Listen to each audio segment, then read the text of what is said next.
What's going on? It's your boy LJ hitting you with another Do for 3 midweek motivation. You know what time it is, out of Indianapolis, now based in Muncie. So let's get into this. So before we get into this midweek motivation, I'd like a quick word from our sponsors, Rotifield Auto Parts.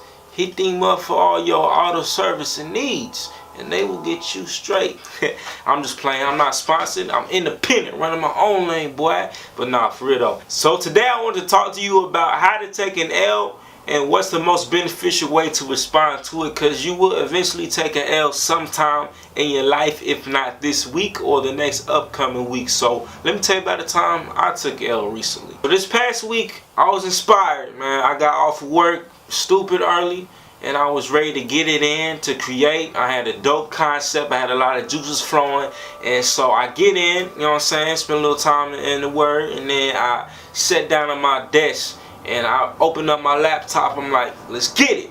You know what I mean? And then I press the power button and it's not turning on, right? So I don't panic. I remember my roommate texted me last night that it was a little water spillage, you know what I'm saying, a little spillage over, but he said it turned on right afterwards. So I'm not tripping. I just turn it on and I do what any responsible person in the 21st century does. I Google it. So I look on Google and it's not looking good at all. They said the thing you don't want to do is hit the power button after water just spilled, because it's going to fry your circuits. Of course.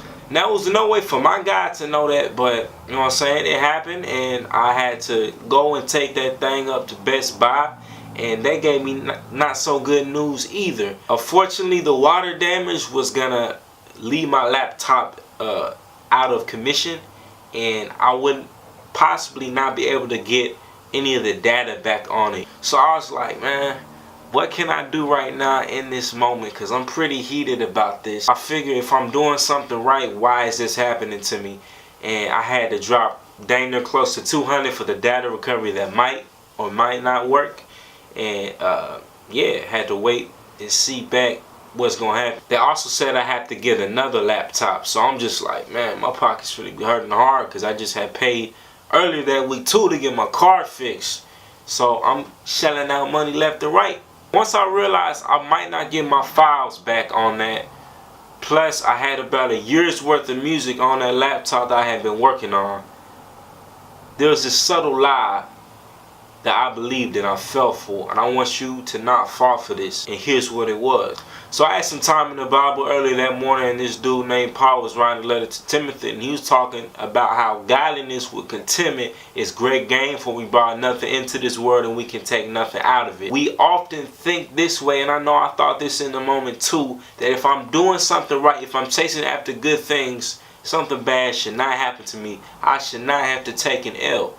But even though I had a dope concept, I had a mad creative energy to get out, it was not going to prevent me from taking an L in that moment in time. I had to respond in a way that shows that I'm content with what I have, and I'm not seeking doing the right thing as a means of gain. So in those moments where you take the L, you got to remember what you have and what you don't have. I knew I didn't really have bread to drop for another laptop, but I knew I had writing that I could still be doing in the interim. I knew I could still be looking at different business ways to advance.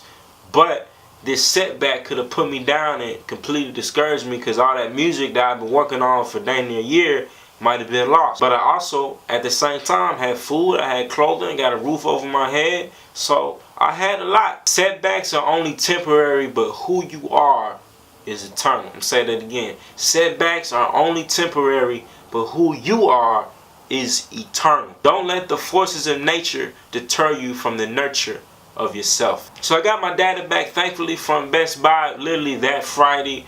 And through the weekend I was like, I don't know what I'm about to do. But somebody hit me up when I was asking for any laptops for sale, see if I could get a deal. And praise God for the church and the body. Shout out to City Hope Fellowship. This dope couple. I love y'all. Appreciate y'all. Hannah and David Delagardelle. Shout out to little Boaz too. You know what I mean? Love you, boy.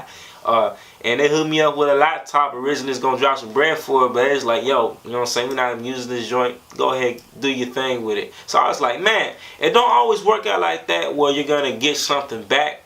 But God provided in a way that I wasn't expecting, even in those moments where I was frustrated. So Taking L's will eventually be a reality, but it's all about how you respond in that moment in time.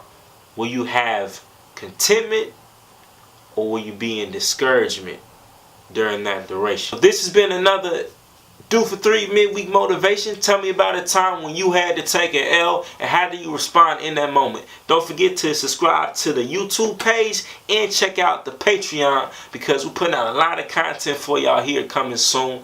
And faith, hope, and love is the movement. I'll be with y'all next week. I got the juice and I got the sauce.